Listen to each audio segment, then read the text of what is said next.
prostrar-me, vim para dizer que és meu Deus, és totalmente amável, totalmente digno, és maravilhoso para mim. Eu vim para adorar-te, vim para prostrar-me, vim para dizer que és meu Deus, és totalmente amável, totalmente digno, é maravilhoso.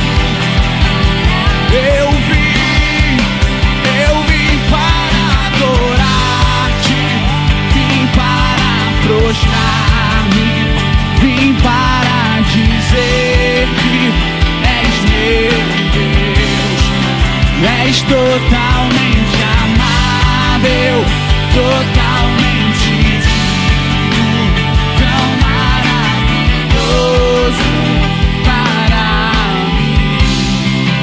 Eu vim para adorar-te, vim para prostrar. Sabe o que você pode dizer para ele? O motivo que você veio até o Rei dos Reis, ele está na sua casa, ele está aí na sua sala, onde você estiver, no seu quarto, e ele quer tocar o seu coração essa noite. Então diga para ele com gratidão: Pai, eu estou aqui para te encontrar, porque eu sei que o Senhor sempre vem. O Senhor é um Deus onipotente, onipresente, onisciente. O Senhor sabe das minhas angústias, sabe das minhas dores, e é por isso que eu venho até a presença do Senhor depositar tudo aquilo que tem me angustiado, tudo aquilo que tem trazido ansiedade ao meu coração. Eu deposito perante os seus pés, porque eu sei que o Senhor tem cuidado de nós. O Senhor é maravilhoso, meu Pai.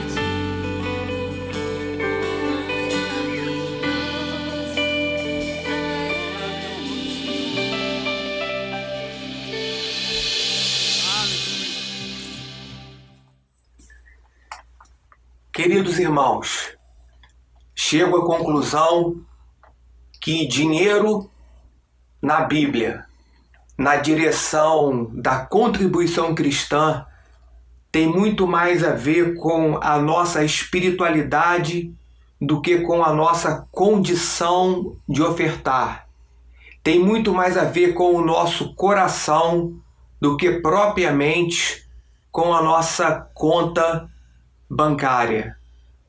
Isso porque quando a gente olha para as igrejas da Macedônia, ali em 2ª Epístola de Paulo aos Coríntios, capítulo 8, nós as vemos em profunda tribulação e pobreza, mas de certa forma, vendo a operosidade da graça de Deus no coração desses crentes, transformando pobreza e tribulação em grande riqueza de generosidade.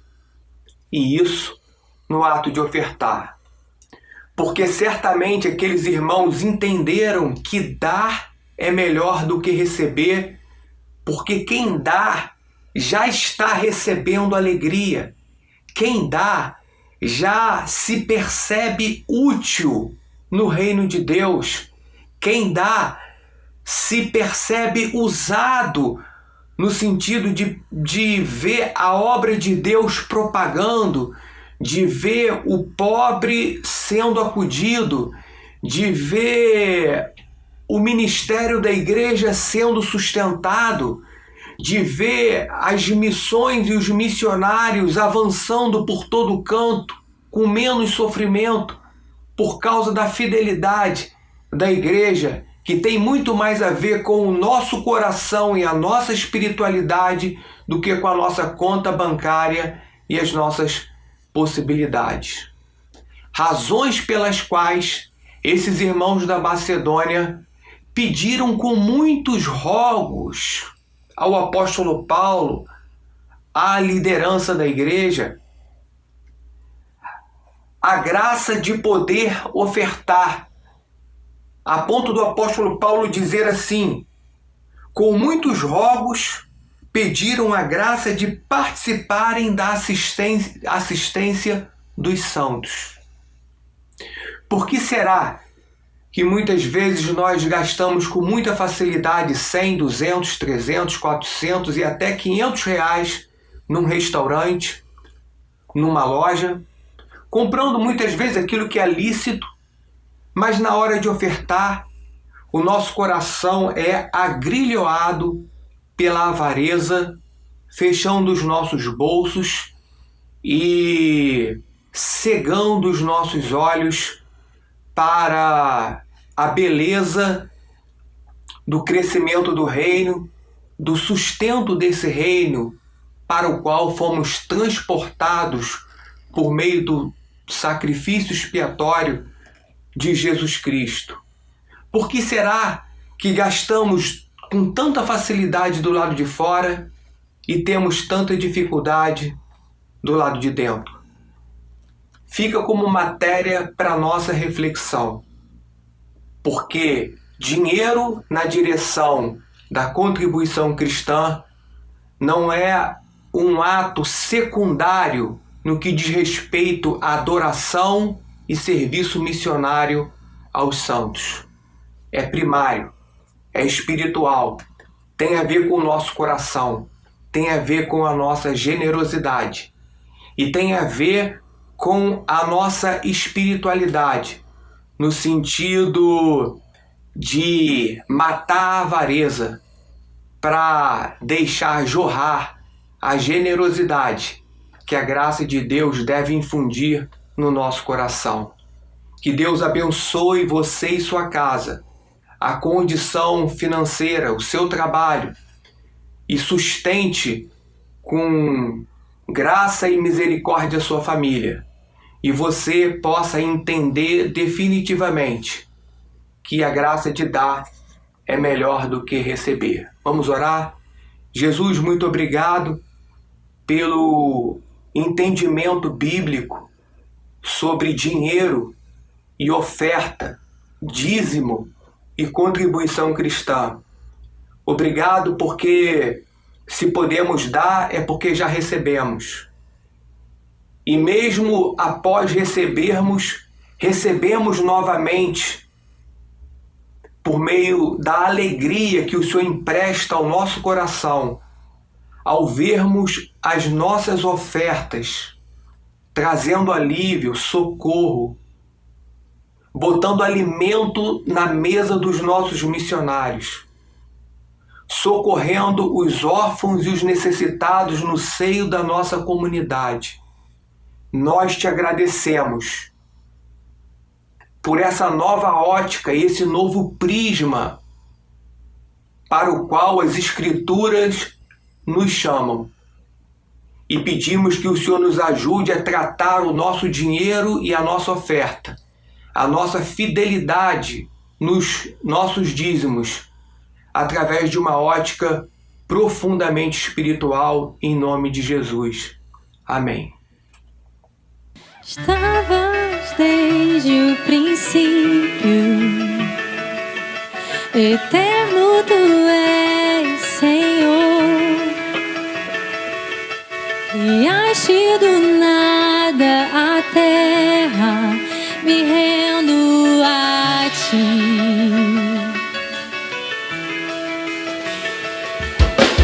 Antes que eu pecasse,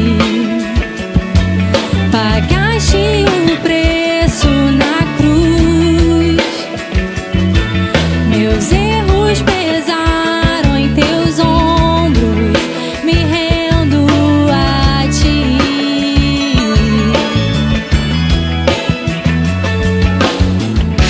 Estarei com mãos levantadas a ti.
posso fazer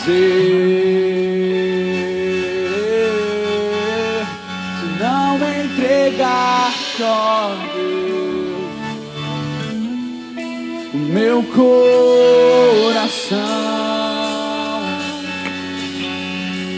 Posso dizer, posso fazer se não entregar, ó Deus, meu coração?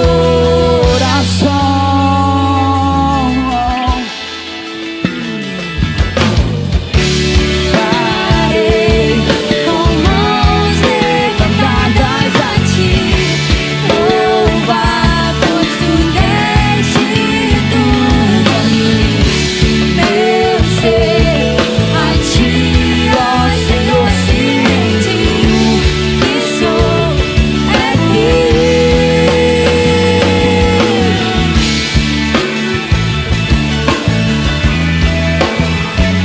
Tudo que somos é teu, Jesus.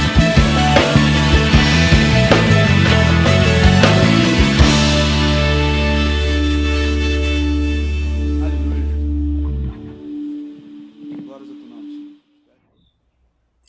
A paz do Senhor, queridas irmãs, queridos irmãos, que Deus nos abençoe ou continue nos abençoando, assim como já estamos tão edificados e abençoados no início desse dia, nesta manhã. Que Deus nos instrua e nos conduza na meditação de sua santa palavra. Eu escolhi falar hoje e dei um título, a minha palavra nessa manhã, Jesus e sua igreja, pensando até mesmo no grupo que está se preparando para serem recebidos como membros da nossa querida Igreja Betânia. Quero começar lendo um texto, um trecho do Salmo 1, Salmo que diz assim: como é feliz aquele que não segue o conselho dos ímpios, não imita a conduta dos pecadores, nem se assenta na roda dos zombadores. Ao contrário, sua satisfação está na lei do Senhor, e nessa lei medita dia e noite. É como árvore plantada à beira de águas correntes. Dá fruto no tempo certo e suas folhas não murcham. Tudo o que ele faz prospera. Texto maravilhoso, que fala sobre Jesus, o Logos, a palavra. Medita nesta palavra. Deus revelado e Deus conhecido. João diz, no princípio era o Logos. O Logos estava com Deus. O Logos era Deus. Ele não pode ser tão completamente conhecido que possa se tornar previsível. Deus é assim. Deus não pode ser conhecido até um ponto em que não há mais nada a saber. Mas ainda assim pode ser conhecido racional, não irracionalmente, com método, não desordenadamente, de modo progressivo, não anárquico. É de grande importância para os crentes em Cristo que, de tempos em tempos, uma pessoa chamada, vocacionada, sadia, madura, se coloque no meio de nós e diga: Deus é, e complete a sentença inteligentemente. É por isso que nós estudamos a palavra de Deus e Deus nos tem dado aqueles que são vocacionados, presenteados com dons de ensino, com dons de revelação, de discernimento, enfim, Deus tem assim abençoado a sua igreja com os dons necessários para sermos a igreja de Cristo. Há tendências dentro de nós e forças à nossa volta incansáveis no esforço de reduzir Deus a um conjunto de preceitos morais descrito em um manual, ou então a uma utilidade econômica, uma conveniência política. Ele é rebaixado a um elemento que pode ser medido, usado, pesado, reunido, controlado ou sentido. À medida que aceitamos essas interpretações reducionistas, nos tornamos susceptíveis ao tédio, à depressão, à mediocridade. Ficamos atrofiados como um bonsai. Vocês sabem o que é um bonsai?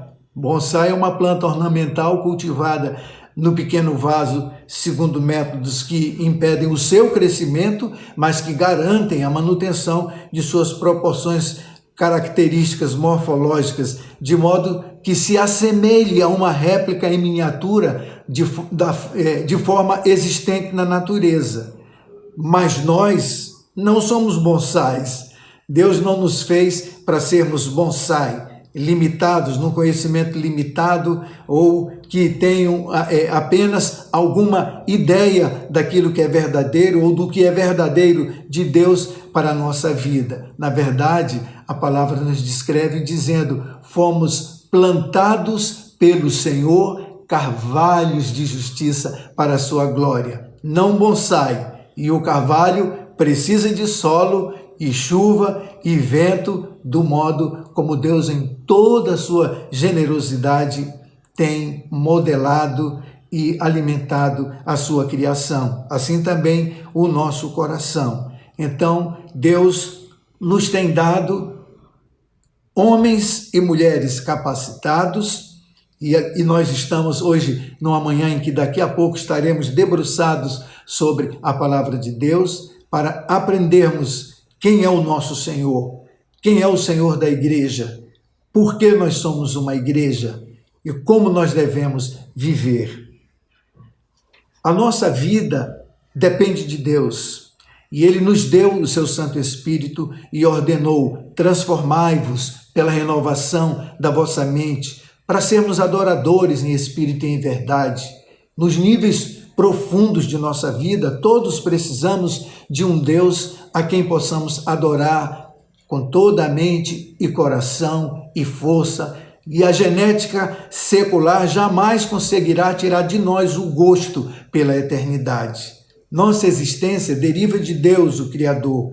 Ele é o nosso Pai e a Ele nossa vida se destina. Todas as instruções sobre a salvação e a vida de fé encontram-se já registradas. O Logos se fez carne, o mesmo que nos deu a sua palavra escrita. Não há perigo de falta de informação. Entretanto, há um risco, o risco sempre iminente de negligenciarmos a devida atenção aos esplendores das Sagradas Escrituras, a Bíblia. Devido, sabe o quê? A familiaridade, mau uso do tempo e oportunidades que vão sendo desperdiçadas. Nós dizemos muito depois, mais tarde um pouco, depois eu faço, depois eu me debruço mais sobre isso, depois eu medito. Cremos que Deus é início de tudo e que estará no final da vida. Ele é o alfa e o ômega. Isso nos está ensinado na sua palavra. Lá em Apocalipse, no capítulo 1, logo no capítulo 1, no verso 8. Assim que professamos a nossa fé, o início foi bom, Deus viu tudo o que havia feito e tudo havia ficado muito bom. Também há concordância quanto a um final. Vi novo céu e nova terra, escreveu João lá em Apocalipse. O texto citado anteriormente foi Gênesis, o início e o fim. Fez tudo muito bom. E lá no fim, vi novo céu e nova terra. Isso deveria garantir que tudo que está no meio será bom, mas não é assim. Pelo menos não da forma que gostaríamos. Sempre nos surpreendemos, pois esperamos bondade ininterrupta, mas temos rejeição pelos pais, perseguição do governo, divórcio, discriminação por parte da sociedade, mágoa causada por desinteresse alheio. Tudo isso acontece em uma vida que foi criada muito boa e que terminará segundo o plano de Deus. Entre o começo que cremos, mas não lembramos, e o final que esperamos, mas não conseguimos imaginar, existem decepções, contradições, absurdos sem explicações, paradoxo, numa inversão constante de expectativas. Pela Bíblia, somos guiados não apenas para um fim, mas para um alvo planejado. Cada vez que lemos a palavra de Deus, maior é a nossa certeza do eterno e perfeito plano de Deus e de que estamos nele incluídos. Por isso, somos capazes de perseverar, mesmo quando não conseguimos entender o significado dos acontecimentos. O mundo que esperamos, está escrito, é o único mundo por vir. Essa é a nossa esperança. O que Deus prometeu, Ele fará. A salvação de Deus está completa, pronta para a recebermos e desfrutarmos dela todos os dias e eternamente. Ouçam a voz do Senhor. Em Apocalipse 3:20 está escrito: eis que estou à porta e bato. Se alguém ouvir a minha voz e abrir a porta, entrarei e cearei com ele e ele comigo. Aquele que está diante da porta reúne o passado, o futuro, em um agora eterno e imediato. Ele é aquele que é, que era e que há de vir. Com Jesus e em Jesus, a nossa alegria está sempre presente no presente. Não somente nas horas alegres da vida, mas até mesmo nos momentos de tristeza e aflição. Caminhamos através da felicidade e do sofrimento porque vemos nas promessas de Deus possibilidade para vitória, possibilidade de vitória para os perdidos, para os enfermos, cura, para os oprimidos, libertação, e os mortos, como está escrito: ide e anunciai o que vistes e ouvistes. Os cegos veem, os coxos andam, os leprosos são purificados, os surdos ouvem, os mortos são ressuscitados e aos pobres anuncia-se-lhes o evangelho. Está lá em Lucas capítulo 7, verso 22. Esta é a palavra de Deus e não uma coleção de palavras humanas sobre ele. Quando lemos a Bíblia, ouçamos a voz de Deus, não uma voz humana falando sobre Deus. Tentamos fazer das Escrituras, isso é um erro, tentamos fazer dela um objeto para nossos propósitos, mas na verdade elas, pela graça de Deus, é que nos usam. Nós queremos usar a Escritura para o nosso propósito, mas é a Escritura que nos usa. Bendito seja Deus. Deus, em sua bondade, não pretende que nós nos tornemos apenas em estudantes do texto ao nos dar sua palavra escrita. Ele nos forneceu um meio para o ouvirmos e assim seremos transformados em cristãos, adoradores reverentes, sofredores sacrificiais e discípulos consagrados. Não podemos torcer as Escrituras nem forçá-las a se encaixarem em nossas necessidades e desejos. Temos de nos submeter a ela e permitir que ela seja vida em nossa vida. A Bíblia é a palavra de Deus em sua totalidade e visa estabelecer em nós humanidade total. Não há entre os deuses quem seja semelhante a ti, Senhor, e nada existe que se compare às tuas obras. Todas as nações que fizeste virão e se prostrarão diante de ti, Senhor, glorificarão o teu nome, pois tu és grande e operas maravilhas. Só tu és Deus. Palavra bendita do Senhor.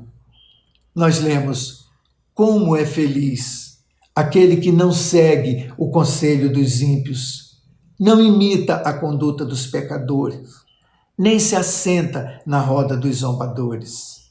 Ao contrário, sua satisfação está na lei do Senhor e nessa lei medita dia e noite. Ele é como árvore plantada à beira de águas correntes. Dá fruto no tempo certo e suas folhas não murcham. Tudo o que ele faz prospera. A palavra de Deus. Esta é a palavra de Deus. Jesus é a palavra de Deus. A palavra que está em nossas mãos, essa palavra que temos à nossa disposição de uma maneira tão fácil, tão maravilhosa, tão simples. Nós não podemos deixar que ela se transforme na nossa compreensão em algo tão banal ou tão facilmente deixado de lado, porque facilmente podemos pegá-la a hora que nós julgarmos conveniente e assim desperdiçarmos tempo, oportunidade, riqueza, beleza e a gratidão de podermos ouvir a voz do nosso Pai amado falando ao nosso coração. A palavra de Deus que nós estudamos todos os domingos aqui ou em nossa casa, quando quisermos, quando desejarmos. Isso é maravilhoso. Agora eu queria falar um pouquinho sobre a igreja. Às vezes tem gente que pergunta, por que igreja? Para que igreja? Por que eu tenho que ir à igreja? Eu não posso ser um crente, um cristão, sem a igreja? Ouçam esse texto da palavra de Deus, quão maravilhoso ele é. Você vai descobrir que ele está falando do povo, da igreja, da congregação dos santos. Quando convocares as tuas tropas, o teu povo se apresentará voluntariamente, trajando vestes santas. Desde o romper da alvorada, os teus jovens virão como o orvalho. Onde está isso? Salmo 110, verso 3. Mas os salmos falam da igreja? Falam, a Bíblia toda fala da igreja. Eu escolhi ler textos da nova versão internacional, a NVI. Eu escolhi os que eu achei mais bonitos para expressar bem aquilo que nós queremos compartilhar nessa manhã. Então vamos lá. O Evangelho nos leva à vida comunitária. O Evangelho não se destina a indivíduo, mas às pessoas, povo, gente, sempre gente.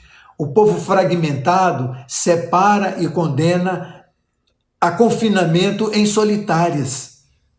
Nós não podemos estar separados. Mas o Evangelho de Cristo une e insere em uma comunidade. O Evangelho nos leva para a comunidade.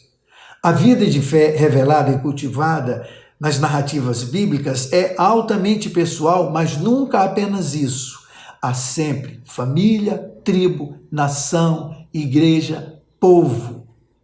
O amor e a salvação de Deus são revelados e vivenciados na reunião do povo, que conhece os vivos de júbilo. Salmo 89, versículo 15 diz assim, o povo que conhece os vivos de júbilo. Não no isolamento de cada indivíduo, mas na congregação dos santos, no ajuntamento do seu povo. Uma das primeiras mudanças que o Evangelho provoca é gramatical. Nós em lugar de eu, nosso em vez de meu. O pecado, ao contrário, tanto o nosso quanto os dos outros, conduz ao egoísmo. Separar-se de Deus implica separar-se do próximo. A mesma salvação que restaura o relacionamento com Deus nos restabelece na comunidade dos que vivem pela fé. Por que igreja? Por que igreja? Por que não igreja? Toda tendência ao isolamento e ao individualismo distorce e falseia o Evangelho. Cuidado com essa posição que diz assim, eu não preciso de igreja, a minha fé eu a tenho somente em Deus, essa é a minha religião. Gente querida, isso está muito errado.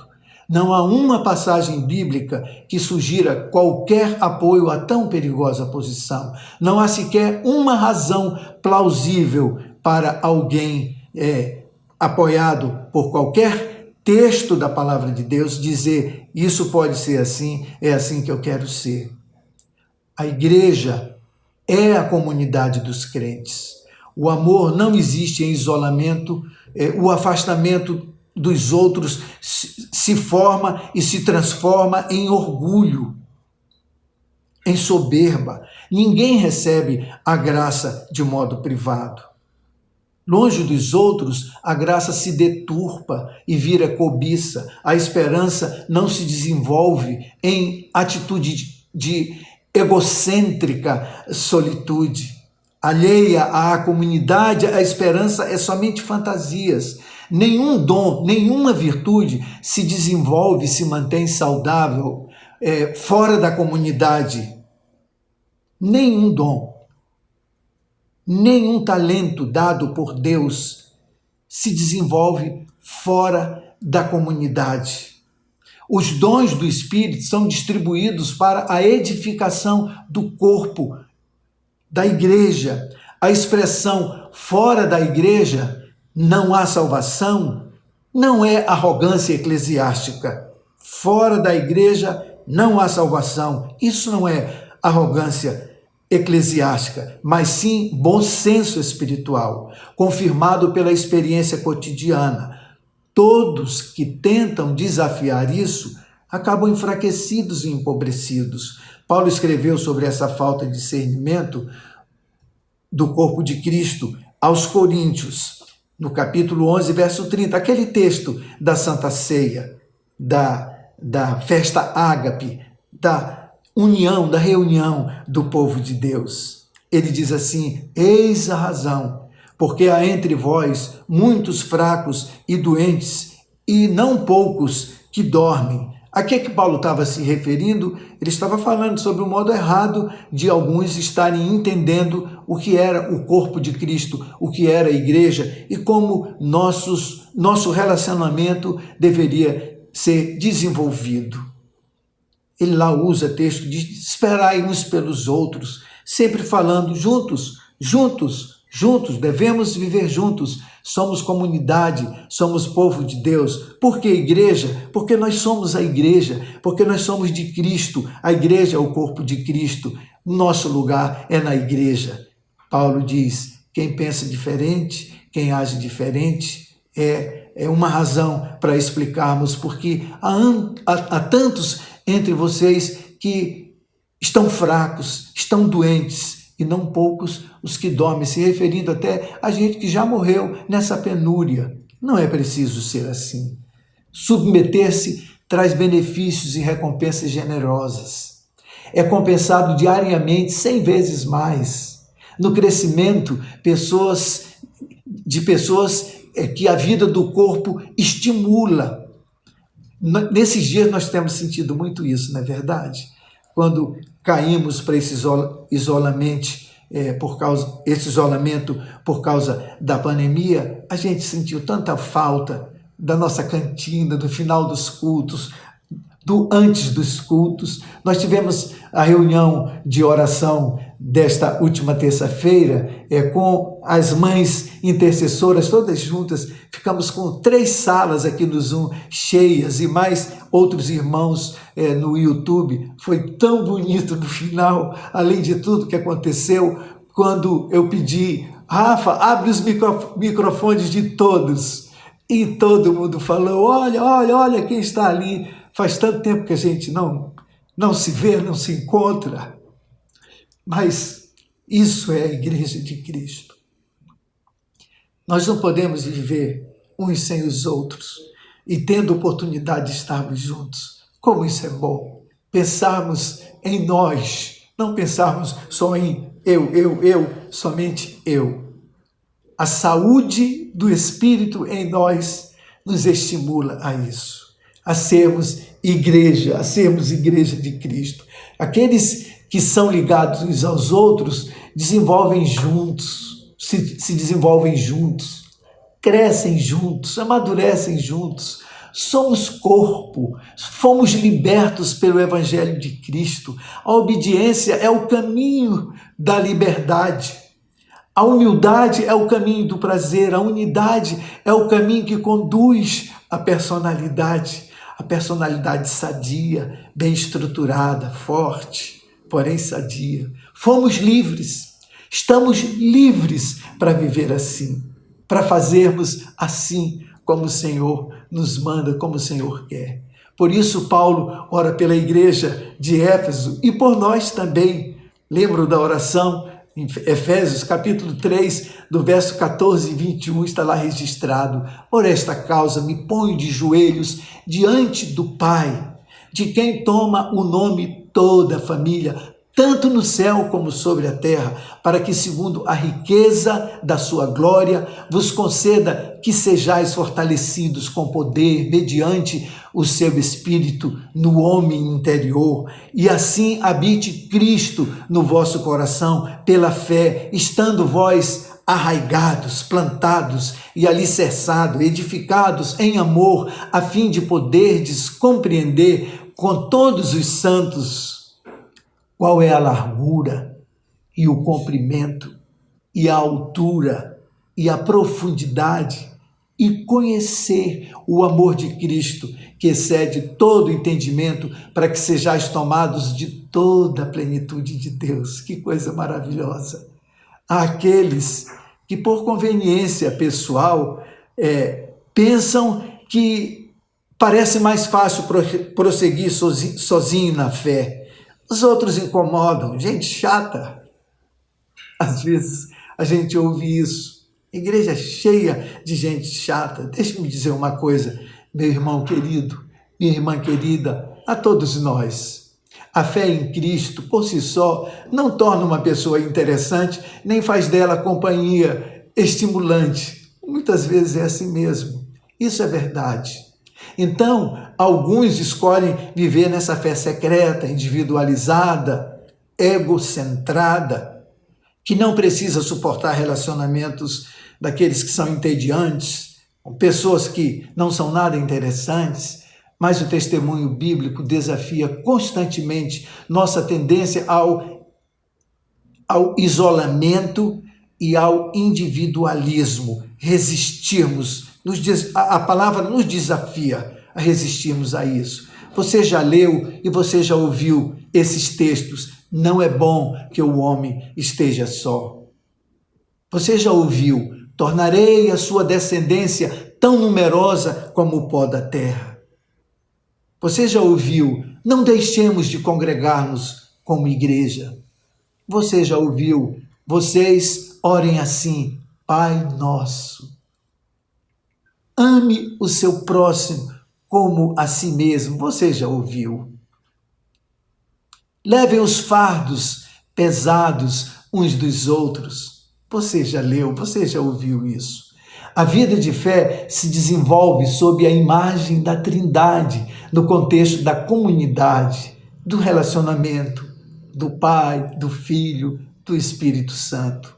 Não somos avaliados pela contribuição à sociedade, nem pelo nosso potencial. A igreja é uma comunidade em que somos e fazemos e é reconhecido e celebrado de maneira muito diversa do mundo aquilo que nós somos e fazemos. Nós celebramos diferente.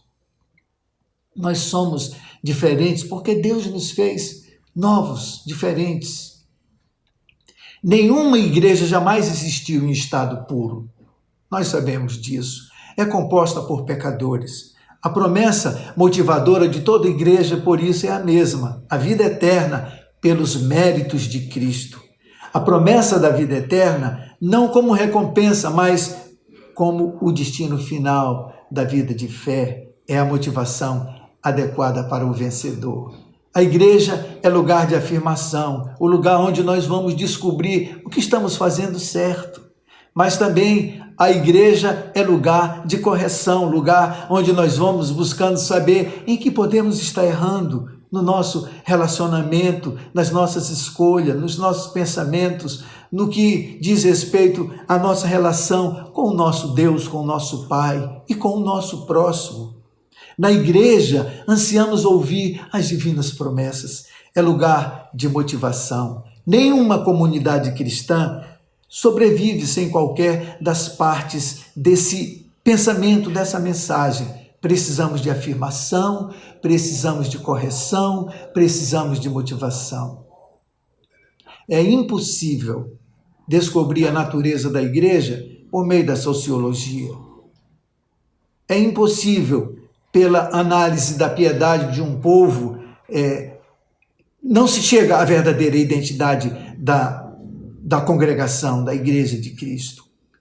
É a palavra de Cristo, pelo poder do Espírito Santo, que forma e sustenta a igreja. E ela a sustenta por meio, Jesus a sustenta por meio do seu ser. A igreja é de Cristo, uma revelação de Cristo. E o Espírito, o que dá testemunho, porque o Espírito é a verdade. João, primeira carta de João, capítulo 5, verso 6. Eu quero terminar essa meditação de encorajamento a todos nós, mas sobretudo aos nossos irmãos que estão chegando agora, aqueles que têm desejado se unir à igreja. Esse é o caminho. Jesus, o Verbo que se fez carne, está nessa palavra escrita que vivifica o nosso coração e a nossa vida. Nós cantamos muitas vezes quando nos reunimos. É esse o espírito da igreja. Família unida somos. Família de Jesus, iluminados todos da mesma santa luz. A mesma fé nos une num só divino amor. E cheios de alegria, servimos ao Senhor. Num só caminho estreito, Deus mesmo nos conduz. Só temos esperança no Salvador Jesus. Sua morte preciosa a todos vida traz, e pelo mesmo sangue nos vem a mesma paz. Pois sendo resgatados por um só Salvador, vivamos sempre unidos por mais ardente amor, com simpatia, olhando os erros de um irmão, cuidando de ajudá-lo com branda compaixão. Jesus, suave e meigo, ensina-nos a amar, e como tu fizeste, também a perdoar. Pois tanto carecemos do teu auxílio, Senhor. Unidos, graças damos por teu imenso amor. Bendito aquele que não anda no caminho, no conselho dos pecadores, mas ele tem prazer e se deleita na palavra, em Cristo. E nesta palavra, ele gasta a sua vida a meditar, dia e noite. Que Deus assim nos abençoe.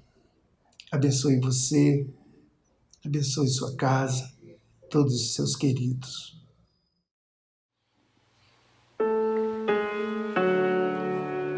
Agradecemos o seu nome, Jesus. Tu és maravilhoso.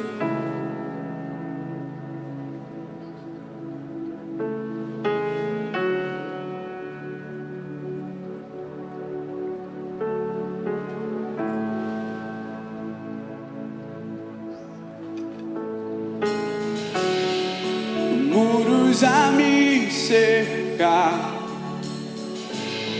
eu sei que eles vão cair, porque você nunca falhou.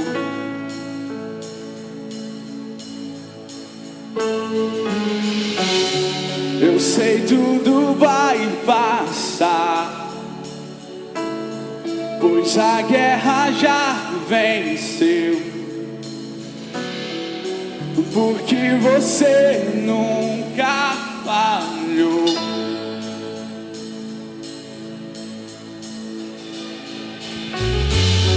Em ti confiarei, tua promessa é fiel, és fiel.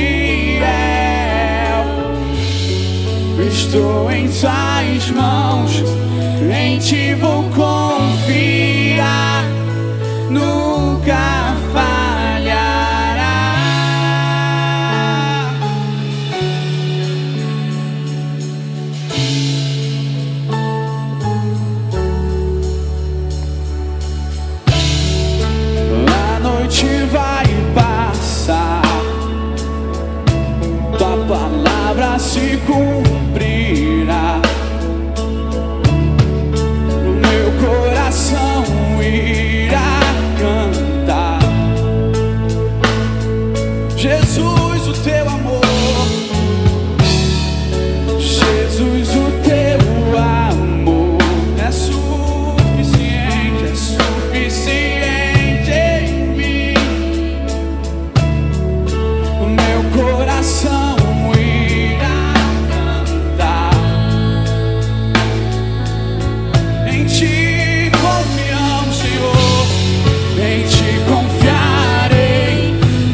momento você pode ficar de pé onde você estiver e começar a dizer que nós temos um Deus que é poderoso. Vamos lá. Eu sei, eu vi você mover montanhas. Eu creio em ti, sei que fará outra vez. Abriu o caminho, fez o impossível. Eu creio em ti, sei que fará outra vez. Eu vi você mover montanhas. Eu creio em ti, sei que fará outra vez. Abriu o caminho, fez o impossível. Eu creio em ti, sei que fará outra vez. Eu vi você mover montanhas. Eu creio em ti, sei que fará outra vez. Abriu o caminho, fez o impossível. Eu creio em ti, sei que fará outra vez. Eu sei que fará outra vez.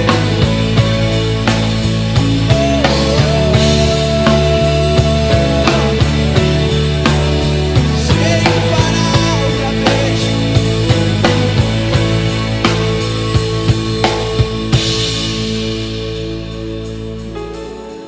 Em ti confiarei, a promessa é fiel, tu és fiel. Estou em tuas mãos, em ti vou confiar, nunca falhar. Em ti confiarei, a promessa é fiel, és fiel. Estou em tuas mãos, em ti vou confiar, nunca falhará.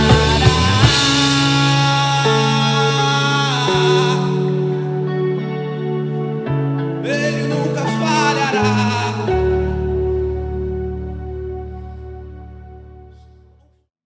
Nós fomos feitos pelo Senhor. Viemos dele e vamos voltar para ele. Estaremos todos juntos.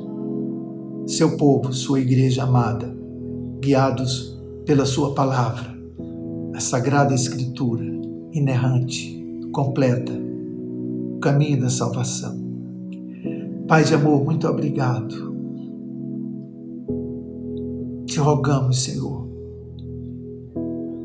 que nos guie todos os dias. Sem ti não sabemos andar, não sabemos sobreviver. Sem ti nada somos. Enche-nos com a tua luz e com a tua verdade, para que nos guie e nos leve ao teu santo monte. Teu povo, tua igreja, nós te amamos e estamos diante da tua face bendita todos os dias. Perdoa os nossos pecados, Pai de amor, e leva-nos pelo caminho da tua salvação. Recebe nossa oração, recebe e ouve a nossa súplica, recebe toda a honra, toda a glória e todo o louvor. Em nome de Jesus. Amém, Pai. Amém. Deus abençoe. Oi, gente! Tô aqui para falar com vocês que essa temporada de Conselho de Especialista está encerrada. E agora a gente começa uma programação nova, mensal, com o pastor Theo Elias como convidado fixo, em que ele vai ser entrevistado sobre assuntos que sejam da ordem do dia, com algum tipo de conselho pastoral. Então vai ser muito bacana e fiquem atentos a esse novo programa.